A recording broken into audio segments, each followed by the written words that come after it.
여러분, 참 성공이 무엇이겠습니까?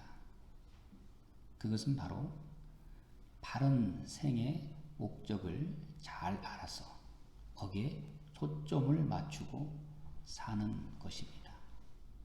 내 생의 목적을 알고 또 거기에 목표를 분명히 하고 거기에 매진해서 살아가는 사람, 그것이 성공의 특징이라고 하겠습니다. 갈라디아서 1장 15절, 16절에서 사도 바울은 말씀합니다. 나는 어머니의 태로부터 택정함을 받아 이방인의 사도가 되었노라. 자기의 생을 돌아보면서 나는 이방인의 영혼들을 위하여 복음을 전하기 위해서 태어나기 전부터 나는 택함을 받은 사람이다. 이렇게 목적을 분명히 알고 하나님 앞에 헌신한 사도 바울은 성공적인 인생을 산 사람이 분명합니다.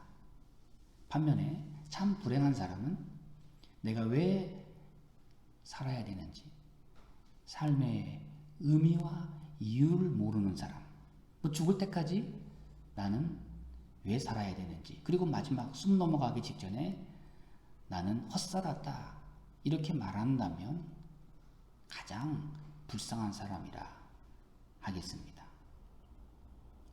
또한 성공하는 사람은 목적과 일치한 오늘을 살아가는 사람입니다.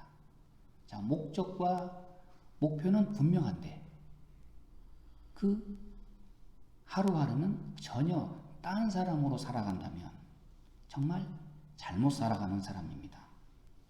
때문에 목적과 일치할 그런 목적과 오늘을 사는 생활이 일직선상에 있는 사람, 이 사람은 아주 행복한 사람, 성공적인 삶을 살아가는 사람입니다.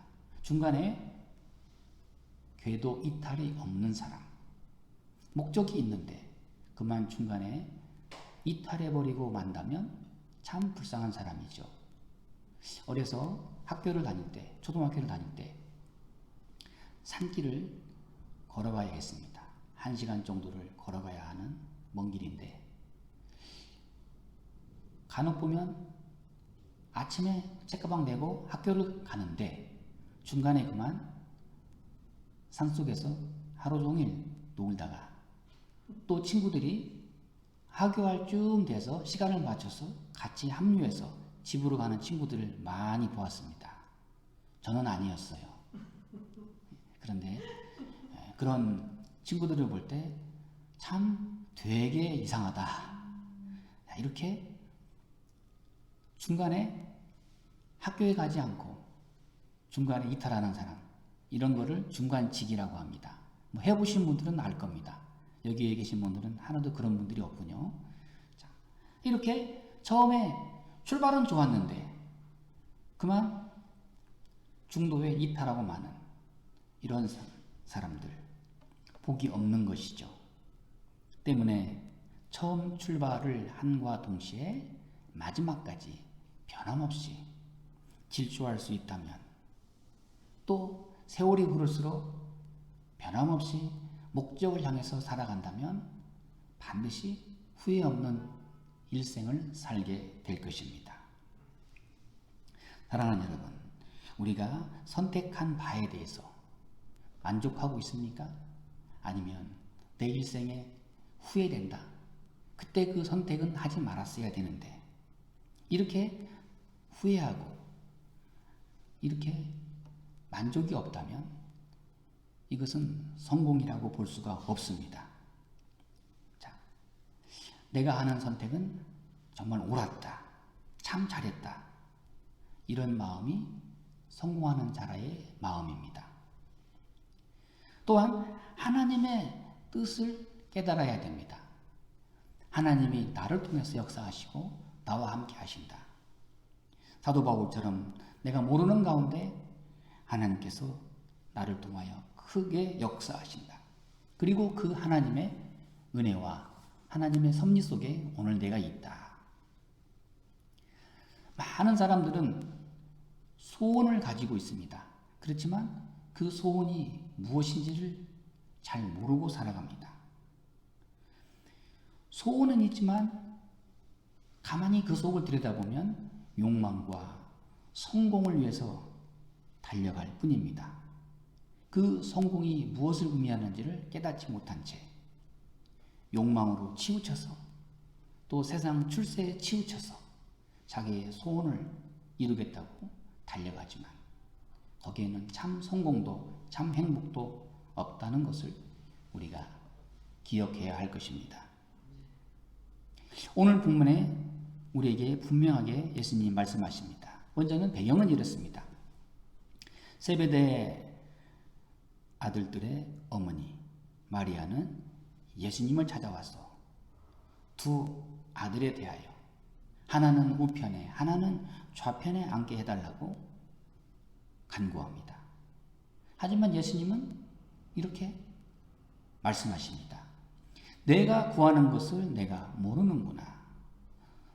내가 구하는 소원은 있지만 그 소원이 무엇을 의미하는지 너는 아직도 모르고 있다. 소원이 의미하는 것이 무엇인지 너는 알아야 한다. 또 한편으로는 모르고 있다. 소원 성취를 원하고 있지만 예수님은 그 세베대의 그 아들의 그 어머니로서 두 아들에 대하여 예수님께 가지고 있는 소원이 자신의 욕망으로 찌닫고 있다는 것을 스스로 모르고 있다. 예수님이 이렇게 지적해 주면서 말씀해 주고 있습니다. 자, 오늘 본문을 자세히 보면 먼저는 이 어머니를 생각해 볼 수가 있습니다. 자, 예수님께는 12제자가 있습니다. 그런데 이 어머니에게는 이 마리아에게는 두 아들이 있습니다. 요한과 야고보입니다. 둘 다 예수님의 제자입니다. 자, 그러면 한 사람만 제자여도 감사하고 행복한데 두 사람이나 두 아들이 다 예수님의 제자인데 거기에 만족이 없습니다. 그리고 더 큰 욕망과 욕심으로 꽉 차 있음을 오늘 말씀에서 보게 됩니다. 그리고 말하기를 예수님, 주님의 나라에서 한 아들은 우편에 한 아들은 좌편에 앉혀주시면 어떻겠습니까? 자, 이렇게 마태복음 20장 21절 말씀에 주의 나라에서 하나는 주의 우편에 하나는 좌편에 앉게 명하소서. 또 예수님께서 말씀하십니다. 너희는 너희가 구하는 것을 알지 못하는도다. 자, 겉으로 보기에는 주님을 위해서 헌신하고 섬기고 충성하는 두 아들을 이렇게 바라보고 있지만 하나는 좌편에 하나는 우편에 하는 것을 보면 무언가 출세고 성공이고 권력이라는 것을 예수님은 말씀하고 있는 것입니다. 자, 이 야고보와 요한의 어머니 두 아들이 예수님의 제자가 되었다는 것 만족해야 되고 또 감사해야 되고 그런데 그만 그 마음에 욕심이 끝이 없습니다. 한 사람은 우편에 한 사람은 좌편에 두 아들에 대한 출세의 욕망으로 가득 차 있는 것을 예수님은 지적해서 말씀해 주고 있습니다. 자, 이렇게 사람이 욕심을 부리면 주변 사람들이 시기하고 질투한다는 것을 우리는 기억해야 됩니다. 내가 욕심을 부으면 다른 많은 사람들이 나 때문에 시기하고 질투한다는 것을 우리가 잊어서는 안 됩니다. 또한 예수님께서는 보다 더 중요한 말씀을 하십니다. 내가 마시려는 잔을 너희가 마실 수 있겠느냐? 진정 소원이 있느냐? 그러면 그 소원에 대한 대가를 치를 마음이 준비가 되어 있느냐? 영광을 위하여 희생할 마음이 있느냐? 진정 하나님의 나라 일꾼으로 쓰임받기를 위해서 자기 십자가를 지고 나를 따를 마음이 있느냐? 이것을 예수님은 내가 마시려는 잔을 함께 마실 수 있느냐? 그런데 이 잔에 대한 의미를 잘 모르는 것 같습니다. 무슨 포도주 잔인 줄 알고 그리고 말합니다. 나는 할 수 있습니다. 마실 수 있습니다.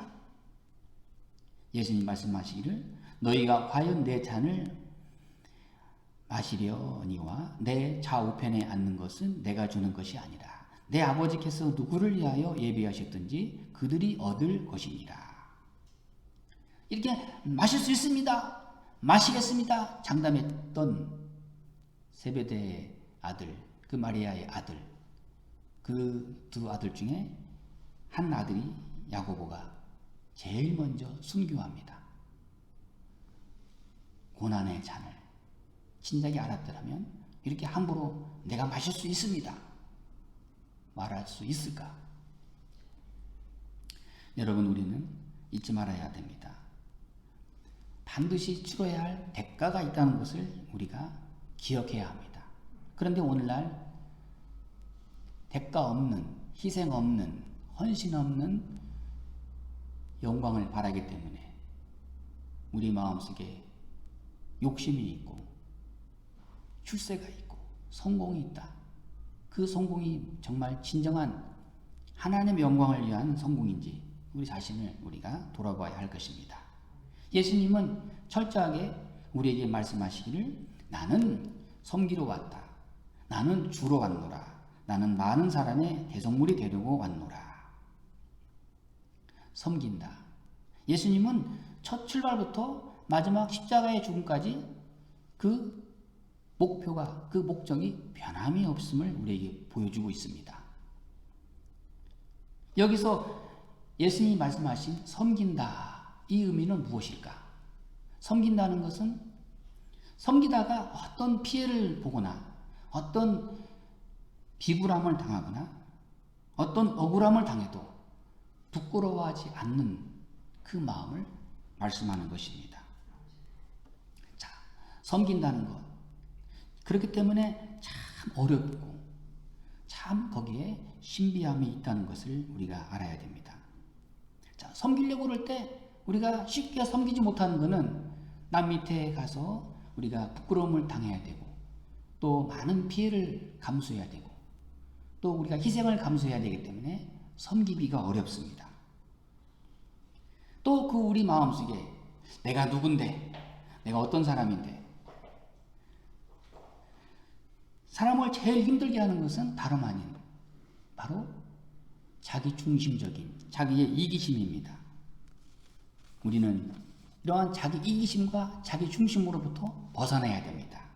그래야 진정한 섬김을 우리가 할 수가 있는 것입니다. 여러분, 우리 마음속에 갈등이 있고 또 고민이 있고 또 많은 근심이 있다 할 때 그 이유가 무엇일까? 그 이유는 간단합니다. 섬김을 받으려 하기 때문입니다. 어떻게 하면 더 섬김을 받아볼까? 거기에 끝없이 근심, 걱정, 갈등이 있습니다. 그거 다 받으려는 마음 때문입니다. 때문에 받으려는 마음을 내려놓아 버리면, 그 욕망을 다 내려놓아 버리면 우리는 자유할 수 있습니다. 그리고 섬길 때 진정한 신령한 기쁨과 은혜를 누릴 수가 있는 것입니다. 섬긴다 할 때 그 섬김은 또한 예수님 말씀하시는 것은 자발적이어야 된다. 누가 강요해서 섬기는 것도 아니고 어쩔 수 없이 하는 것도 아니고 또 의무적으로 하는 것도 아니고 나 스스로 선택적으로 자발적으로 하는 것, 거기에 진정한 섬김의 모습이 있습니다. 억지로 하는 것은 이 노예적 순종입니다. 자발적으로 할 때 거기에 진정한 섬김이 드러나는 것입니다. 예수님 말씀하시기를 요한복음 10장 18절 말씀에 이를 내게서 빼앗는 자가 있는 것이 아니라 내가 스스로 버리노라. 나는 스스로 자발적으로 버리노라. 예수님의 이 선택적 자발적 섬김으로 인해서 우리에게 참 섬김의 본을 보여주신 것입니다. 예수님은 버릴 권세도 있고 다시 얻을 권세도 있지만 하나님께 모든 것을 다 내려놓고 나는 모든 것을 스스로 버리노라.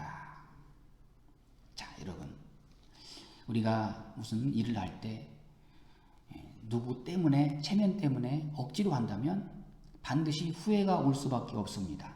때문에 우리는 기쁜 마음으로, 주는 마음으로, 베푸는 마음으로 섬겨야 할 것입니다.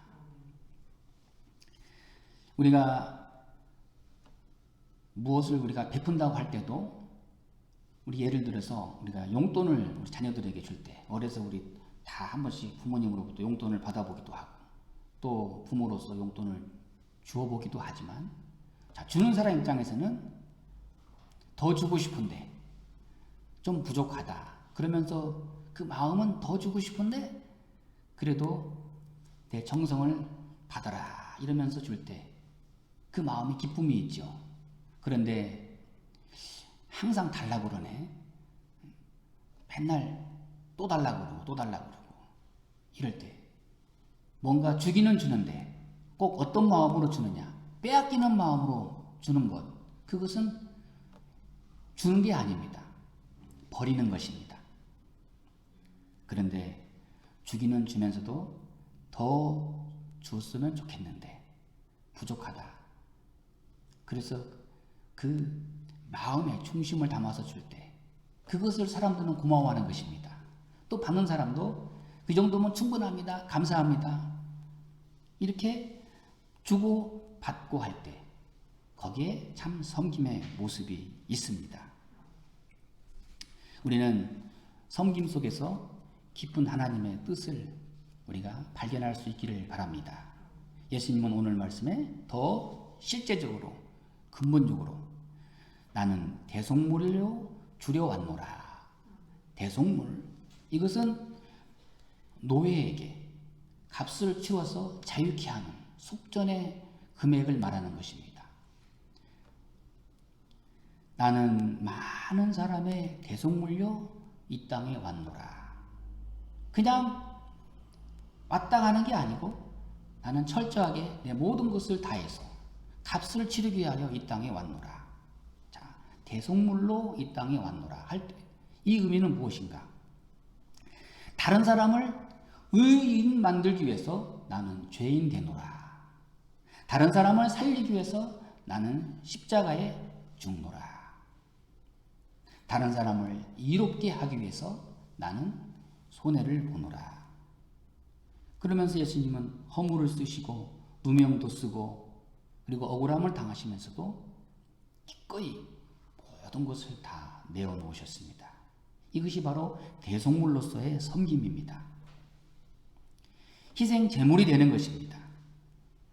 예수님께서는 권세가 있고 능력이 있으신 분입니다.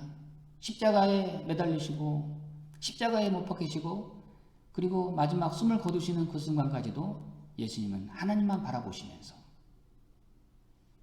하나님의 뜻을 이루기 위해서 모든 것을 다 인내하시는데 그 밑에서 많은 사람들이 십자가에서 내려오라. 십자가에서 내려오라. 십자가에서 내려오면 우리가 믿겠노라. 그런다고 예수님은 뛰어내리지 않으셨습니다. 이것은 무엇을 의미하는 것입니까? 충분히 십자가 없이 영광을 누릴 수 있는 분이 모든 것을 다 비우신 것.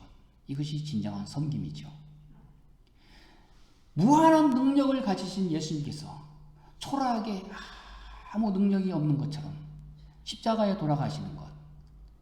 우리를 위한 진정한 섬김의 본을 다 보여주신 것입니다.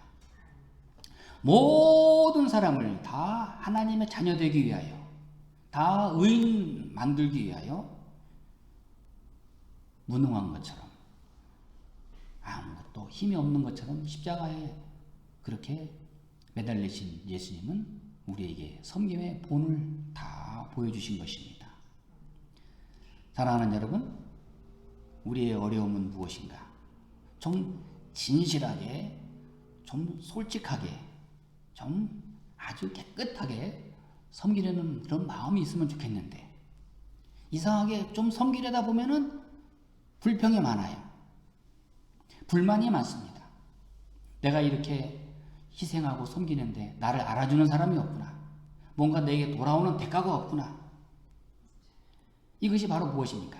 섬기려 하는 마음보다 섬김을 받으려는 마음이 앞서가기 때문입니다. 때문에 예수님은 우리에게 섬김의 그 속에는 심판의 요소가 있다 우리에게 말씀해 주십니다. 오늘 말씀에 크고자 하는 자는 섬기는 자가 되고 으뜸이 되고자 하는 종이 되어야 하리라. 여기에 하나님의 심판이 있다는 것을 기억하라. 더 섬김을 받으려는 마음이 더 많아지고 높아지고 그러다 보면 결국에 심판에 이르게 된다 하는 것입니다.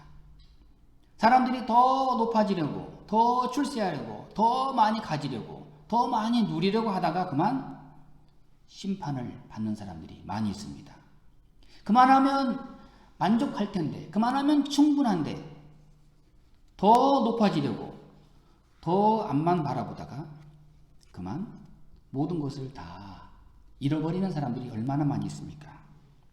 높아지려다가 떨어지는 사람들이 우리 주변에는 참 많습니다.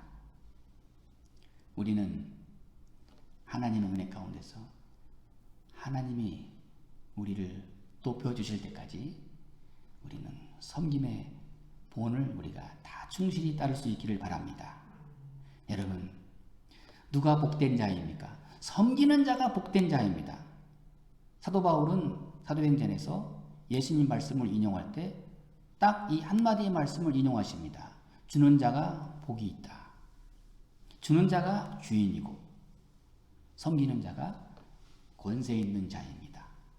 로마서 13장 4절 말씀에 그는 하나님의 사역자가 되어 내게 선을 베푸는 자니라. 자, 하나님의 사역자, 선을 베푸는 자, 이건 하나님의 심부름꾼이다. 사도 바울은 나는 섬기는 사람으로서 나는 하나님 앞에 있다. 때문에 섬기는 자가 권세자요, 권력자이다 하는 것입니다. 섬김을 통해서 진정한 권세가 이루어진다. 섬기는 사람 앞에서 모든 사람이 다 무릎을 꿇게 된다는 것을 말씀해 주고 있습니다. 여러분, 이제 우리 다시 한번 예수님 앞에서 우리 자신을 다시 한번 돌아볼 수 있기를 바랍니다. 예수님 말씀하십니다. 나는 섬김을 받으려 함이 아니라 섬기러 왔노라. 받으려 함이 아니라 도리어 주러 왔노라. 대속물이 되기 위하여 왔노라. 나는 그렇게 왔고 나는 그렇게 살았고 또 그렇게 가노라.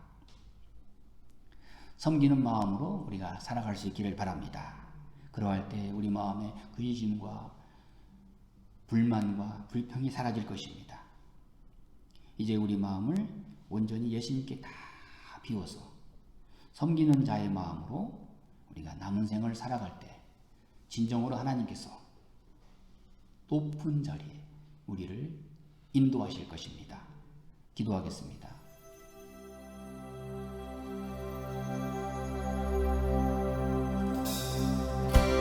하늘보다 높으신 주 사랑, 바다보다 넓으신 주 사랑,